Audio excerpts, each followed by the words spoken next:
o assunto do dia, de fato, essa entrevista de ontem, antes de passar para vocês, quero só botar uma medição, né, do que foi o impacto dela. Foram 9 milhões de pessoas alcançadas ou pela televisão ou nas redes sociais, uma pesquisa já de inteligência artificial lá, feita pela Quest, 65% de reações negativas para o Tchutchuca do Centrão, né? Então, aparentemente, ele ficou com o público dele lá, reagindo favoravelmente, os seus 30%, 35%, e a grande maioria do povo brasileiro o vendo como o que ele é, um grande mentiroso. Eu acho que o Bolsonaro saiu menor dessa entrevista. Ou seja, uma entrevista que é, em teoria, né, sempre uma oportunidade para uma pessoa apresentar ideias, esclarecer pontos duvidosos.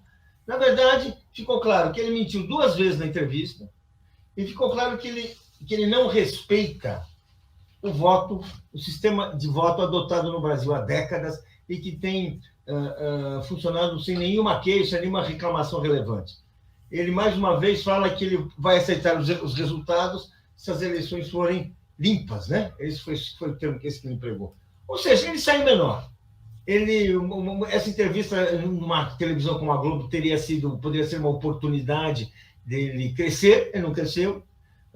Todos esses resultados aí confirmam isso, as pesquisas, não há nenhum levantamento que mostre o contrário. Se computar as contradições que ele entrou, o sujeito de ser apanhado mentindo numa entrevista dessa importância é desmoralização. Ou seja, vou dizer assim, ele saiu menor. Podemos discutir se uma bancada mais efetiva, mais agressiva, mais preparada, mais disposta, poderia ter tornado ele ainda menor. Mas o fato é que ele saiu menor, e eu acho assim que ele entrou de um tamanho e saiu de outro, e ele vai entrar na campanha já numa situação um pouco pior.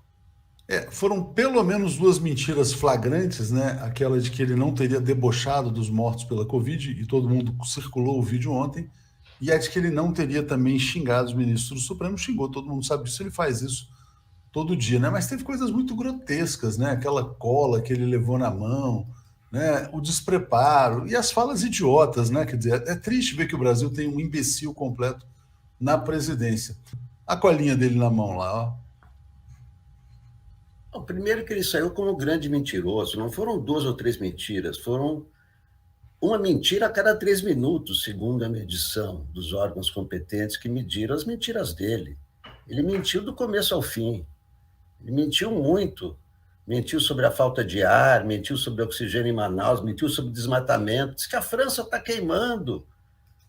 Comparou incêndios naturais com incêndios propositais aqui no Brasil. Então, a primeira coisa é que ele mentiu o tempo todo, não é? A segunda é que uma hora ele disse que teremos eleições, sim, e elas serão limpas. Uma hora ele disse isso. Agora, quando o Bonner disse que ele poderia aproveitar a oportunidade para se comprometer com o resultado das eleições, seja qual for o resultado, aí ele disse, não, só se as eleições forem limpas. Vamos aceitar se as eleições forem limpas. E outra hora ele disse que quem vai dizer se as eleições forem limpas são as Forças Armadas.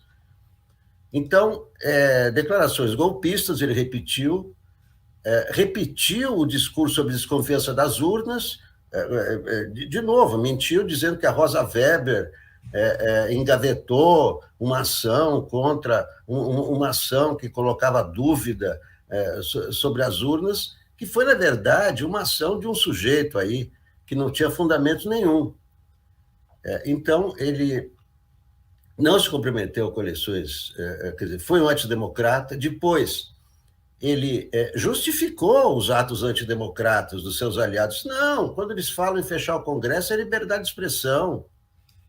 Não, isso aí não tem nada a ver e tal. Ele chegou a acusar o Bonner de incentivá-lo a ser ditador. Bonner, você está me estimulando a ser ditador. Por quê? Porque o Bonner disse que ele governa com o Centrão, que ele disse que jamais ia governar com o Centrão, governa com o Centrão. Aí ele disse, se eu não governar com o Centrão, não vou governar com ninguém, então eu vou ser um ditador. Veja só a manipulação e a distorção. Então, ele distorceu os fatos a toda hora. Eu achei que os apresentadores, os dois, foram contundentes, sim, o tempo todo. A Renata disse, o senhor não se arrepende de ter debochado de pessoas com falta de ar? Não, eu nunca debochei. Quer dizer, o carimbo de mentiroso assim, é espantoso. É espantoso como ele mentiu em assuntos que têm provas, que têm vídeos. Né? Então, ele saiu carimbado como grande mentiroso, saiu carimbado como antidemocrata, continua sendo antidemocrata, continuou colocando dúvidas nas urnas e desautorizou o TSE. Quem vai dizer se as eleições são limpas são as Forças Armadas. Quer dizer, um ataque ao TSE, embora tenha maneirado com o Alexandre de Moraes. Não, isso já está pacificado e tal, não sei o quê. Mas, olha, eu acho que... Agora, ele não atacou o Lula, ele não atacou o Lula em momento nenhum. Quer dizer, os apresentadores poderiam ter dito, não, o que o senhor acha do Lula? Não fizeram essa pergunta. Fizeram pergunta só sobre o Bolsonaro. Então, ele não atacou o Lula, né, em nenhum momento, e não convocou também para o 7 de setembro. Não convocou, poderia ter usado essa audiência.